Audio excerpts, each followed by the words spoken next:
Welcome to TrueCrime Unveiled Podcast. Dive deep into the mysteries that captivate us. If you appreciate this episode, please consider liking and subscribing to support us. The early morning of September 5th, 1982, held an eerie stillness in West Des Moines, Iowa. It was a Sunday, a day typically reserved for quiet reflection. But this particular Sunday would shatter the tranquility of the community forever. 12-year-old Johnny Gosch, a dedicated paperboy for the Des Moines Register, embarked on his usual route before dawn. He was a familiar face in the neighborhood, a responsible young boy known for his punctuality. Yet this morning, something would go terribly wrong. Johnny vanished without a trace, leaving behind a trail of unanswered questions that continue to haunt investigators and the public to this day. His disappearance marked the beginning of a chilling mystery, one that would unravel a web of speculation, theories, and a nationwide search for answers. The details of Johnny's disappearance are both sparse and unsettling. Witnesses reported seeing Johnny loading his wagon with newspapers around 5:30 a.m., preparing for his usual Sunday delivery. Some residents along his route claimed to have seen him interacting with a man in a dark-colored vehicle, a detail that would later become central to the investigation. However, these accounts were fragmented and sometimes conflicting, adding to the complexity of the case. What remains undisputed is that Johnny never completed his route. His red wagon, filled with undelivered papers, was later discovered abandoned a few blocks from his home. This seemingly mundane detail became a chilling symbol of the sudden interruption to Johnny's life and the mystery surrounding his fate. The initial response to Johnny's disappearance was a mix of disbelief and growing concern. Neighbors joined police in searching the immediate area, combing through backyards, fields, and nearby wooded areas. As hours turned into days, the search expanded, involving hundreds of volunteers and law enforcement officers from neighboring jurisdictions. The case quickly gained national attention, with Johnny's picture appearing on milk cartons and news broadcasts across the country. Despite the extensive efforts, no concrete leads emerged. The lack of physical evidence and the conflicting witness accounts created a fog of uncertainty around the investigation, making it difficult to determine what happened to Johnny. Was he abducted? Did he run away? The questions lingered, casting a long shadow over the community and leaving a void in the hearts of those who knew him. West Des Moines, Iowa, in the early 1980s, was a picture of suburban tranquility. Imagine tree-lined streets, children playing freely, neighbors chatting over fences, a place where doors were often left unlocked. It was the kind of community where people felt safe, where the rhythm of life was predictable, almost idyllic. Johnny Gosch grew up in this environment. A typical paperboy, responsible, and well-liked. He was part of the fabric of this community.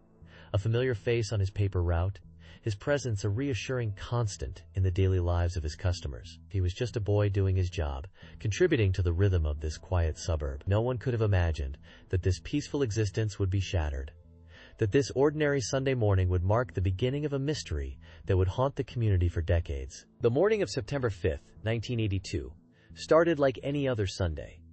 The sun rose, casting long shadows across the neatly mowed lawns. The air was crisp, carrying the scent of dew-kissed grass and the distant rumble of early morning traffic. People were starting their day, preparing for church, reading the Sunday paper, the very paper that Johnny Gosch diligently delivered. There was a sense of normalcy, a quiet hum of activity that permeated the neighborhood. No one suspected that this tranquility was about to be broken, that this seemingly ordinary day would be etched in the memory of West Des Moines as the day Johnny Gosch disappeared. The quiet routine of delivering newspapers, a familiar sound in the neighborhood, would become a chilling reminder of the boy who vanished without a trace. Johnny's routine was like clockwork. He would wake up early, organize his papers, and set off on his route. Neighbors would see him, some exchanging a friendly wave or a quick hello. He was a familiar sight, a part of the morning ritual. He was known for his reliability, always delivering the papers on time, rain or shine. This particular Sunday, he was accompanied by his dog, Gretchen, a constant companion on his early morning deliveries. The rhythmic thud of newspapers landing on porches, the rustling of leaves as Johnny made his way down the street, these ordinary sounds would later become imbued with a tragic significance, the last echoes of normalcy before the unsettling silence that followed his disappearance. The neighborhood was a mix of single-family homes, well-maintained, with gardens and swing sets in the backyards. It was a community where children played outside unsupervised, where neighbors looked out for each other. There was a strong sense of community spirit, a collective trust that permeated the atmosphere. This environment, this sense of safety and familiarity, makes Johnny's disappearance all the more perplexing. How could a boy vanish from such a seemingly secure place? How could this idyllic community become the backdrop for such a chilling mystery? The contrast between the peaceful setting and the horrific event that unfolded is stark and unsettling, a disturbing reminder of the fragility of normalcy. Let's rewind to the morning of September 5th, 1982. It was a typical Sunday morning in West Des Moines, Iowa. A cool, crisp, autumnal feel hung in the air. The sun was just beginning to rise, painting the sky with soft hues of pink and orange. Dew clung to the grass, glistening like scattered diamonds. The streets were quiet, save for the gentle rustling of leaves and the distant hum of an early morning delivery truck. Johnny Gosch, a small, freckled 12-year-old, was preparing for his paper route. This was a familiar routine. He'd been delivering the Des Moines Register for almost 2 years. He meticulously organized his newspapers, folding and rubber banding them with practiced efficiency, ready for distribution to the sleepy residents of his neighborhood. There was nothing to suggest that this morning would be anything other than ordinary, nothing to foreshadow the chilling events that were about to unfold. Johnny's route encompassed a significant portion of the neighborhood, a mix of single-family homes and small businesses. He was known for his punctuality and reliability, always ensuring the paper landed on the doorstep before anyone awoke. Witnesses reported seeing him diligently making his rounds that morning, his red wagon trailing behind him laden with newspapers. He was seen chatting briefly with a neighbor, exchanging pleasantries about the upcoming football season. Another neighbor recalled seeing him turn the corner onto a street lined with large oak trees, their branches arching overhead, creating a canopy of dappled shade. This was the last confirmed sighting of Johnny Gosch delivering his papers. As the minutes ticked by and residents emerged from their homes, a subtle disruption began to emerge, a shadow in the ordinary. Several subscribers reported not receiving their newspapers that morning. At first, it was dismissed as a simple oversight, but as more and more reports surfaced, a sense of unease began to ripple through the neighborhood. Johnny's parents, John and Noreen Gosch, began to worry when he didn't return home at his usual time. They initially assumed he might be running late, perhaps chatting with a friend, or caught up helping someone along his route. They retraced his usual path, calling out his name, their voices echoing through the quiet streets. The familiar landscape of their neighborhood, normally a picture of suburban tranquility, now held a palpable tension. The rustling leaves seemed to whisper secrets, and the shadows cast by the trees appeared longer and more menacing. The image of their son, diligently delivering papers in the early morning light, was now juxtaposed with the unsettling reality of his absence. The newspapers, still neatly bundled and rubber-banded, sat untouched in his red wagon, a silent testament to the morning's interrupted routine. The growing anxiety turned to full-blown panic as the morning wore on. The Gosch family contacted the Des Moines Police Department, reporting Johnny missing. The police initially treated it as a runaway case, a common occurrence with children Johnny's age. However, Johnny's parents insisted that their son was not the type to run away. He was responsible, close to his family, and had no apparent reason to leave home. They pointed to the undelivered newspapers as evidence that something was amiss. The unease that had settled over the neighborhood now spread to the police department. The idyllic image of a peaceful Sunday morning had been irrevocably shattered. The familiar streets, once a symbol of safety and community, were now the backdrop of a disturbing mystery. The search for Johnny Gosch was about to begin, transforming a quiet suburban neighborhood into the epicenter of a nationwide investigation that would span decades and uncover unsettling truths. Let's delve into the morning of September 5th, 1982, a seemingly ordinary Sunday in West Des Moines, Iowa. Johnny Gosch, a dedicated 12-year-old paperboy, woke up early as usual to begin his route. He left his home around 6 a.m., pulling his red wagon filled with newspapers. This was a familiar routine for Johnny, a responsibility he took seriously. Witnesses recall seeing him in his usual attire, a striped shirt, blue jeans, and a baseball cap. Nothing seemed out of the ordinary. However, as the morning progressed, subscribers began reporting missing newspapers. This was unusual for Johnny, known for his punctuality and reliability. The initial assumption was a simple oversight. Perhaps he overslept or got delayed. But as more calls came in, a sense of unease began to settle over the neighborhood. That unease quickly escalated into full-blown panic when Johnny's parents, John and Noreen Gosch, realized their son hadn't returned home. They immediately contacted the police and began their own desperate search. Neighbors joined in, combing the streets, calling out Johnny's name. The initial police investigation focused on the possibility that Johnny had simply gotten lost or run away. However, the sheer number of missing newspapers along his route, coupled with Johnny's dependable nature, pointed towards something far more sinister. Witnesses began to come forward with fragmented, yet crucial, pieces of information. One resident reported seeing Johnny talking to a man in a light-colored car, an unfamiliar vehicle in the neighborhood. Another witness described seeing Johnny looking distressed, as if he was being coerced into the car. The description of the car and the man became the first tangible leads in the case. A composite sketch of the man, based on witness testimonies, was circulated. The car was described as a Ford Fairmont, possibly light blue or beige.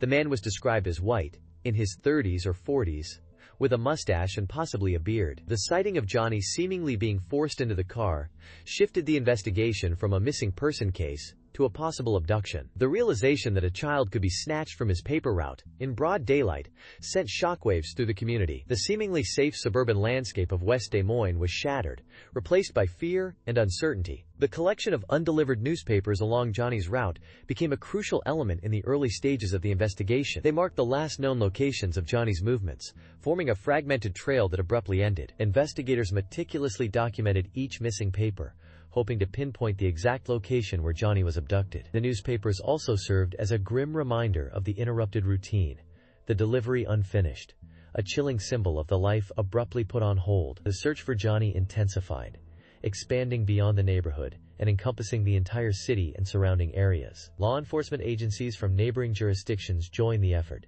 and volunteers poured in, determined to bring Johnny home. The case quickly gained national attention, transforming Johnny Gosch from a local paperboy to a symbol of a parent's worst nightmare. The vanishing of Johnny Gosch sent ripples of fear through West Des Moines.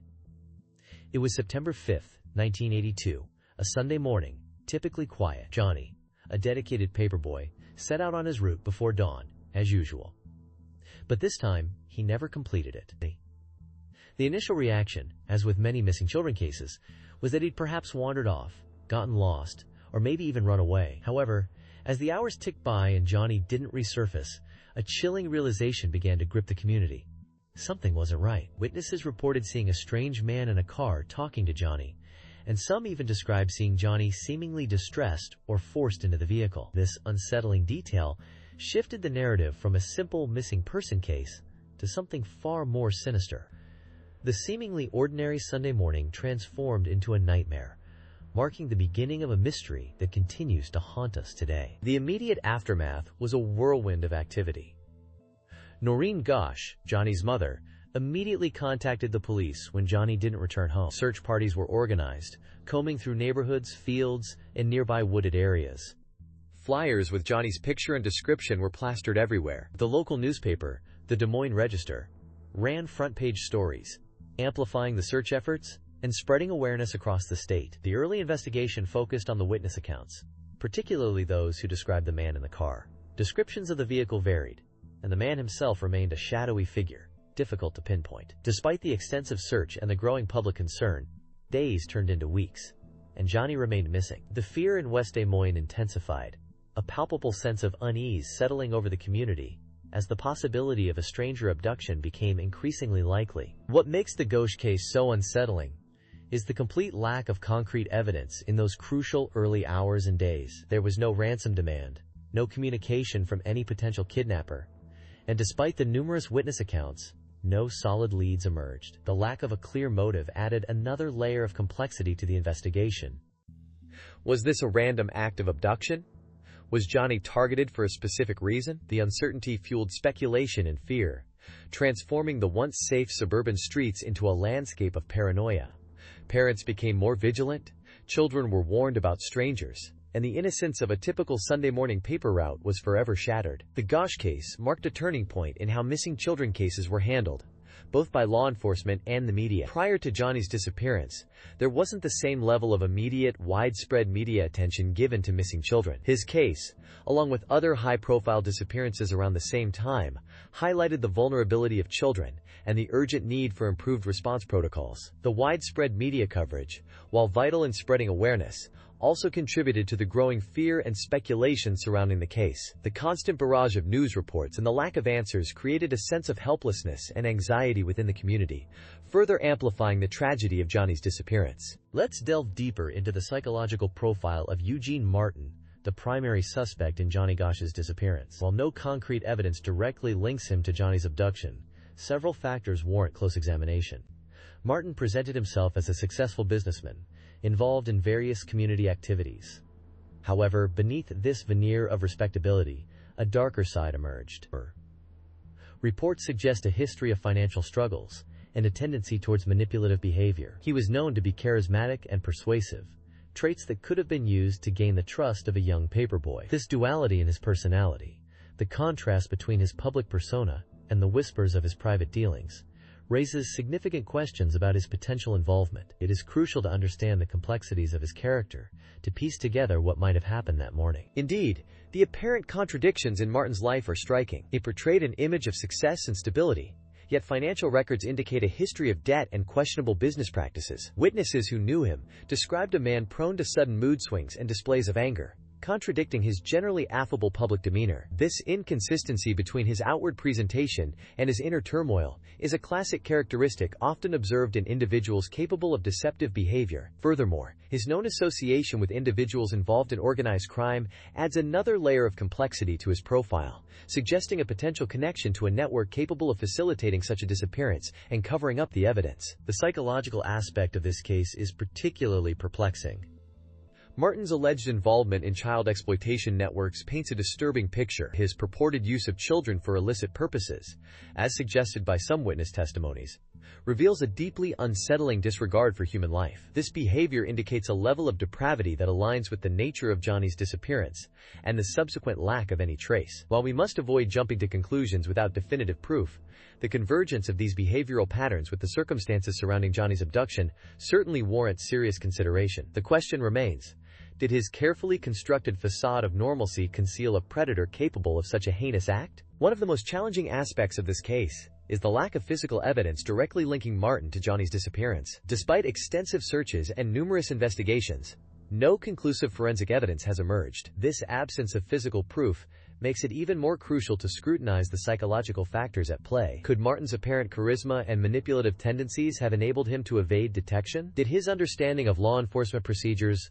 gleaned from his own brief stint as a police officer, help him cover his tracks? These questions underscore the importance of exploring the psychological dimensions of this case.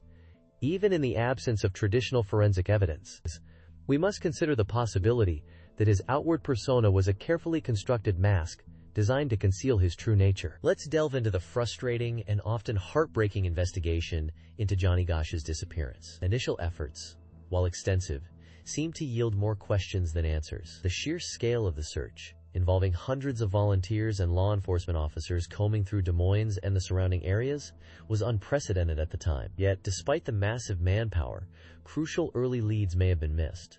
The disorganization inherent in such a large-scale, rapidly deployed operation likely played a role. The possibility of a crucial piece of evidence being overlooked or a witness statement being misinterpreted in the initial chaos is a chilling thought. The lack of readily available technology like widespread surveillance cameras or easily accessible phone records also hampered the early stages of the investigation. This underscores the challenges faced by law enforcement in the pre-digital age. You're right to highlight the limitations investigators faced. Add to that the arrival of what appeared to be taunting communications and the emergence of false leads, and you have a recipe for an incredibly complex and emotionally charged situation. Sometime after Johnny's disappearance, Noreen Gosch, Johnny's mother, reported receiving strange phone calls. She described the voices as hushed and menacing, sometimes even claiming to hear Johnny in the background. While these calls were investigated, their origins and authenticity remained elusive, adding another layer of mystery to the case. Moreover, the family received several supposed sightings of Johnny over the years, each igniting a flicker of hope that was ultimately extinguished upon further investigation. These false leads, often stemming from well-meaning individuals or those seeking attention, only served to deepen the family's anguish and complicate the already challenging investigation. The emergence of the Franklin Credit Union scandal in the late 1980s added yet another disturbing dimension to the case. Allegations surfaced of a child sex trafficking ring operating out of Omaha, Nebraska, not far from Des Moines. Some witnesses in the Franklin case claimed to have seen Johnny Gosch, suggesting he might have been a victim of this alleged ring. While the Franklin scandal itself remains highly controversial, with some dismissing it as a conspiracy theory, It undeniably injected a new wave of speculation into Johnny's disappearance. The possibility that his abduction was connected to a larger criminal network raised chilling questions about the scope of the case and the potential involvement of powerful individuals. This theory,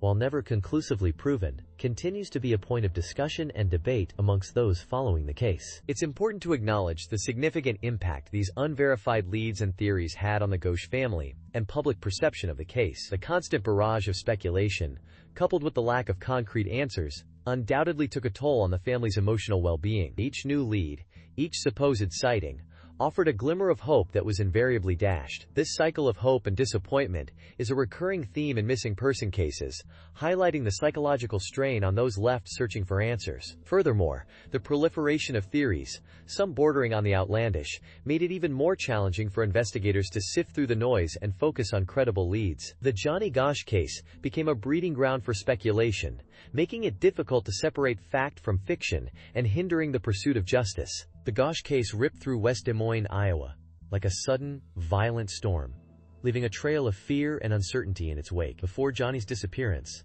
the community held a sense of safety, a belief that such tragedies happened elsewhere. Children roamed freely, parents felt secure, and the idea of a child vanishing from their paper route before dawn was unthinkable. But after September 5, 1982, that naivete shattered. Parents gripped their children tighter, suspicion clouded neighborly interactions, and an unspoken fear permeated the community. The impact wasn't just immediate. It stretched across decades, shaping the upbringing of subsequent generations who grew up with the chilling reminder of Johnny's unsolved disappearance. The case became a dark stain on the town's history, a constant reminder of vulnerability and the fragility of peace of mind. The emotional toll on the Gosch family is almost incomprehensible. Noreen Gosch, Johnny's mother, became a relentless advocate for missing children, driven by the agonizing uncertainty surrounding her son's fate. The years that followed were filled with countless dead ends, frustrating investigations, and the constant emotional strain of not knowing. Imagine the birthdays, holidays, and milestones marked not by celebration but by a deepening sense of loss and a renewed commitment to finding answers. The family's resilience is undeniable, but the enduring pain of not knowing, of being trapped in a perpetual state of limbo, is a burden that continues to weigh heavily on them. The ripple effect of Johnny's disappearance extended far beyond the immediate family, touching the lives of witnesses, investigators, and the entire community. The paperboy who witnessed Johnny being approached by a stranger in a car lived with the guilt and what-ifs for years. Law enforcement officers dedicated their careers to pursuing justice for Johnny, haunted by the complexities and frustrations of the case. The community itself remained on edge, forever changed by the knowledge that such a horrific event could occur in their seemingly idyllic town. This pervasive sense of unease contributed to a climate of fear, altering parenting styles and community interactions for years to come. The case became a stark reminder that even in seemingly safe environments, vulnerability can lurk around any corner. The long-term psychological impact of such cases is profound. The constant media attention, the periodic resurgence of hope followed by crushing disappointment, the whispers and speculations, all contribute to a collective trauma. The community, initially united in grief and determination, gradually fragmented as years passed without resolution.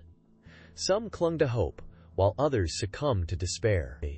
The case became a cautionary tale, a whispered warning passed down through generations, a chilling reminder of the darkness that can shatter the illusion of safety and leave an enduring scar on the collective psyche of a community. We left off with the unsettling expansion of the investigation beyond Des Moines. The emergence of Noreen Gosch's unwavering belief in Johnny's survival, fueled by her alleged encounters with him years later, added another layer of complexity to this already baffling case. While these claims remain unsubstantiated and highly debated, they brought forth a wave of similar stories from other families of missing children, leading to the formation of organizations dedicated to finding missing children and preventing similar tragedies. This growing awareness, however, did little to shed light on the immediate mystery of Johnny's disappearance. Law enforcement was grappling with a growing list of potential leads, each seemingly leading to a dead end. The pressure mounted as the case gained national attention, and the seemingly simple paper route became a symbol of a parent's worst nightmare. The breakthrough, when it finally came,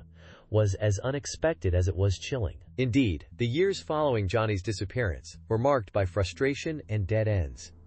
The initial search, massive and widespread, yielded no concrete results. Theories abounded, ranging from a disgruntled customer to a random act of violence, but none could be definitively proven. The lack of physical evidence, coupled with the sheer number of potential suspects in a sprawling urban area, made the investigation a logistical nightmare. The case began to grow cold, with investigators fearing that Johnny would become another statistic, another unsolved mystery lost to the passage of time. The public's interest, however, never fully waned. The image of the young paperboy, forever frozen in time, became a haunting reminder of the vulnerability of children and the lurking dangers that can shatter the tranquility of suburban life. Then, in 1997, a significant development emerged, almost 15 years after Johnny's disappearance. Paul Bonacci, a convicted child sex offender, claimed involvement in Johnny's abduction as part of a larger, organized pedophile ring operating across state lines. Bonacci's detailed and disturbing testimony implicated others,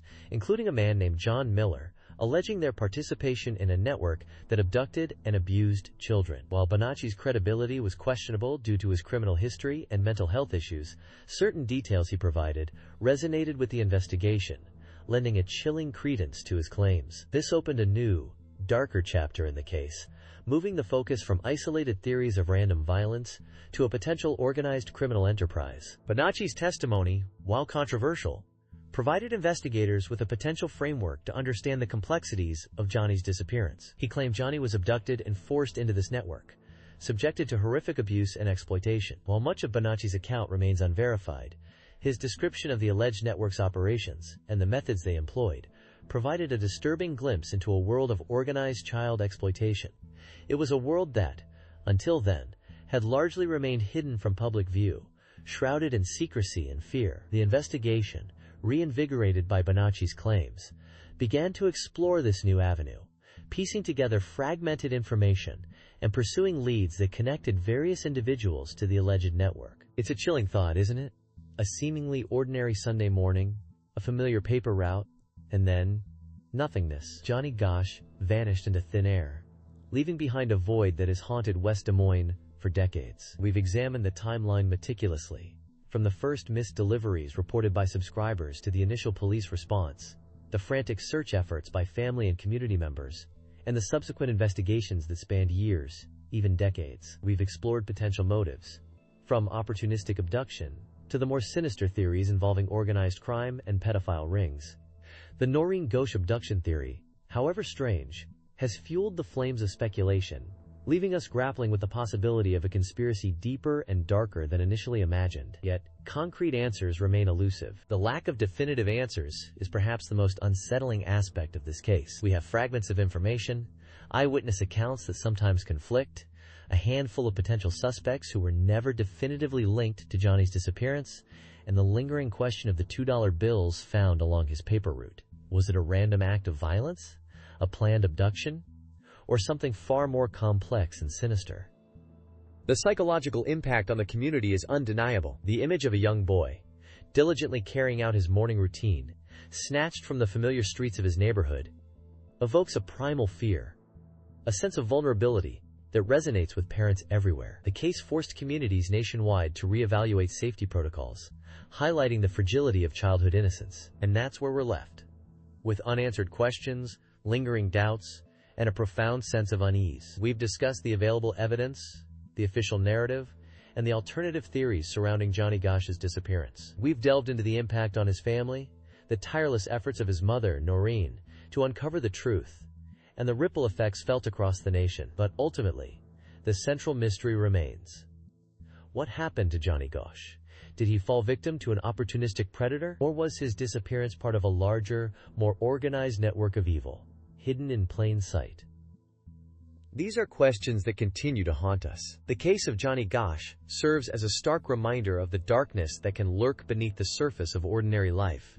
It forces us to confront the unsettling reality that even in familiar surroundings, danger can be present. It challenges our sense of security and leaves us grappling with the uncomfortable possibility that sometimes the most disturbing mysteries remain unsolved, leaving behind a chilling legacy of unanswered questions. The image of Johnny, forever frozen in time as a 12-year-old paperboy, serves as a haunting reminder of the vulnerability of children and the enduring power of unanswered questions. What happened that Sunday morning? the answer remains lost in the shadows. Thank you for walking with us through the shadows. The story doesn't end here. It lingers, echoing through time, reminding us that the darkest truths often hide in plain sight. Until next time, stay curious and stay vigilant. This case remains unsolved. Perhaps the truth is still out there,